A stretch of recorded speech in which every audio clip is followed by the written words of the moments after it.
रहीम अस्सलाम वालेकुम। आज मैं आपके लिए अरवी गोश्त की रेसिपी लेकर आई हूँ। बहुत इजी रेसिपी है और जल्दी बन जाने वाली। ज़रूर इसको ट्राई करें, सब्सक्राइब करें और बराबर में दी गई बेल को क्लिक कीजिए ताकि हर नई रेसिपी आपके पास सबसे पहले आए। अब आते हैं रेसिपी की तरफ। प्रेशर कुकर में हमने 1/4 कप ऑयल लिया। ऑयल थोड़ा गर्म हो जाए तो इसमें हमने काली मिर्चें 4 डाली, लौंगे डाली और हरी इलायची डाली 3 अदद। उसके बाद हमने 3 मीडियम साइज़ की प्याज को स्लाइस में काट लिया और इसको गोल्डन तक होने तक हम इसको कुक करेंगे। जब इसका कलर अच्छा गोल्डन हो जाए इतना, और इससे ज़्यादा डार्क नहीं करेंगे, तो फिर इसमें हमने गोश्त डाल दिया 800 ग्राम।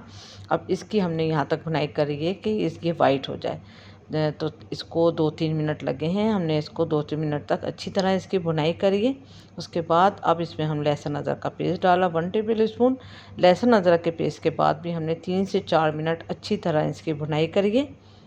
बहुत अच्छी तरह भुनाई कर लें ताकि इसकी रॉ स्मेल ख़त्म हो जाए। उसके बाद कश्मीरी लाल मिर्चों का पाउडर 1 टीस्पून, हल्दी पाउडर 1/2 टीस्पून, धनिया पाउडर 1 टेबल स्पून, नमक 1 टीस्पून, भुना हुआ पिसा हुआ ज़ीरे का पाउडर 1 टीस्पून डाल के अच्छी तरह इसकी भी यहाँ भुनाई करिए। तकरीबन 4-5 मिनट इसकी हमने यहाँ भुनाई करी है अच्छे से। आप कलर देख सकते हैं। बहुत भुनाई करने के बाद फिर इसके अंदर हमने दही डालना है 1/3 कप, और दही डालने के बाद भी हमने तकरीबन इसकी 10 मिनट यहाँ पर अच्छी तरह भुनाई करिए। देखें, इसी टाइम आपको इसकी रॉ स्मेल ख़त्म करनी है गोश्त की।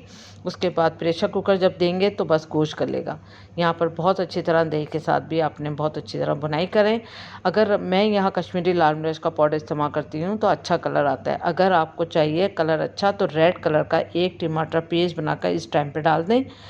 उसके बाद यहाँ पर 1 गिलास हमने पानी भी ऐड करा, और पानी ऐड करने के बाद हमने इसको प्रेशर को बंद करा है तकरीबन 20 मिनट तक।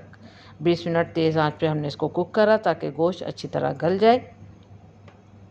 तो बहुत बड़ी बोटियाँ नहीं थी, हमने छोटी बोटियाँ करी हुई थी ताकि ये बहुत अच्छी तरह गल जाएगी। आप देख सकते हैं ऑयल सेपरेट हो चुका है, तो सब मसाला जो है वो अच्छी तरह बन चुका है।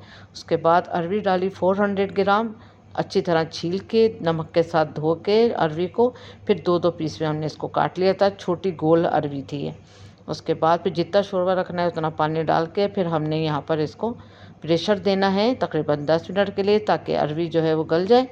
अब प्रेशर को खोलते हैं और ये देखें अरवी भी गल चुकी है, गोश्त भी गल चुका है, बेहतरीन सा सालन का कलर आ चुका है, खुशबू भी बहुत अच्छी आ रही है। हरा धनिया डालें, हरी मिर्च डालें, गार्निश करें और डिश आउट करें। ज़बरदस्त रेसिपी तैयार है। खाते वक्त नींबू भी छिड़कें, बहुत मज़ेदार है। रेसिपी पसंद आए लाइक सब्सक्राइब शेयर करें। Thank you for watching. दुआ में याद रखें, अपना ख्याल रखें। अल्लाह हाफिज़।